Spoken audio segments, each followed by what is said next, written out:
The VHS franchise is back for a fourth installment with new fucked up stories.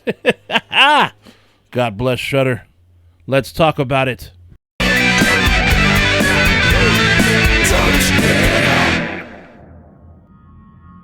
Alright, so fair warning. Before I get into my review, I just gotta warn you. This movie has some really violent scenes in it. I mean, I'm talking really fucked up shit. So if you're not into really graphic horror movies, you should sit this one out. But for those who are still here, let's do this. Now, quick history lesson. VHS is an anthology movie, or anthology trilogy at this point, quadrilogy now. But every movie has a main story, but with short stories that are interwoven in between. These are basically found footage stories using the best technology you could buy back in the 80s or 90s. A camcorder that uses these boxy VHS cassettes. Yeah, so back in the day, the quality actually looked really good at the time, at least for the time.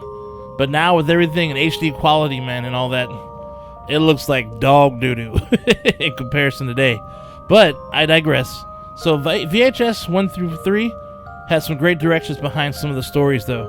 Like Adam Wingard, who recently directed King Kong vs. Godzilla, or should I say, sorry, Kong vs. Godzilla.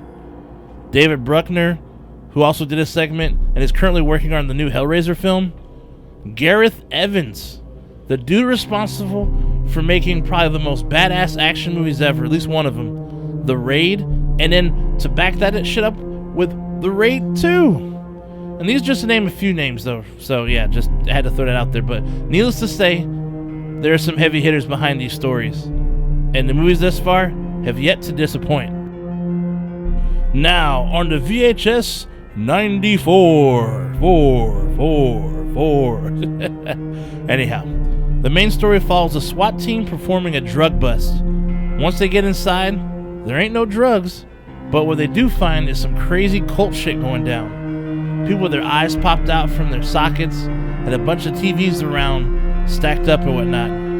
Then we move on to the first short story called Storm Drain, about a news reporter and her cameraman are on the beat, interviewing people about the Rat Man. Or is it a myth, or is it real? Her boss tells them to go down by the storm drain where the Rat Man possibly lives and get some footage of the entrance.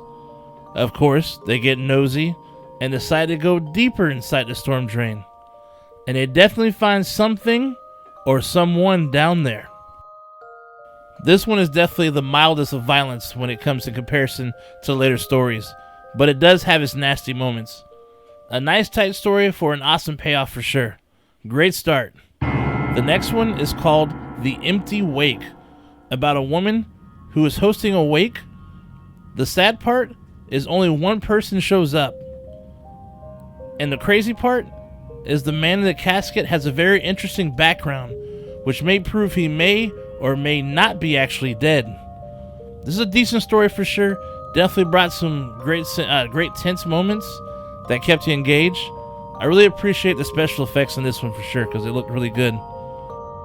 Alright, up next is called The Subject, about a mad scientist kidnapping patients, taking them into his personal lab, and turning them into machines. Think a really fucked up version of RoboCop, right? And because this guy takes it to a whole different level. What this dude does to these people, damn, dude. This is actually one of my favorite stories and one of the best of the entire franchise, actually. This one felt like a mini movie, actually. The shit was violent as hell. Bodies torn apart and sliced all kinds of way. All I can say is the reveal of one of the patients, dude, when you see what they did to it, man. When you see it, you're gonna be like, damn, dude. This doctor is a dog. There are elements of doom as well. You'll see what I mean when you watch it, though, but I think some will appreciate that for sure. And the final story is called Terror, about a militia holding a special person prisoner and performing an experiment with it that makes them think it will cleanse America. These last two stories, when it comes to the violence, they are on point, because shit gets beautifully violent. I'm talking about brutal nastiness, and if this was in theaters, it would definitely get an NC-17 rating. The story was good because you see how stupid these guys are, and you already know that things aren't going to end well for these guys, for damn sure. I may be prisoner of the moment, but at this point right now, I give this one actually 5 out of 5 severed fingers. Yep, I mean the shock value, the stories, the entertainment value is all there. I've had a movie make me not want to eat while watching it in a while. I'm literally watching this movie at home yelling for joy as my cats look at me like I'm fucking crazy.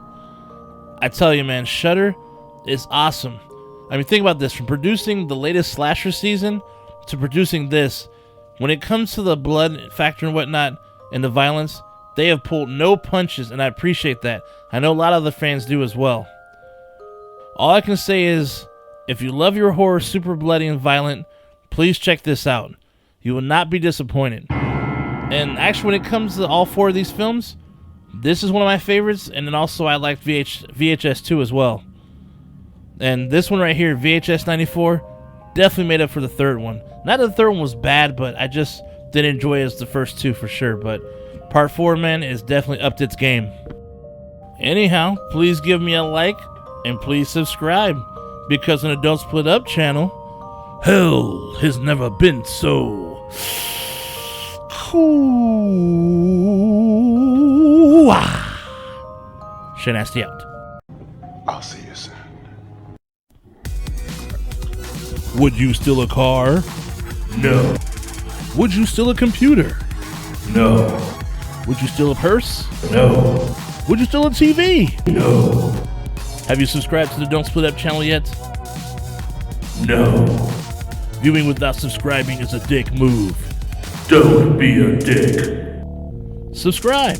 Click and subscribe. It's free.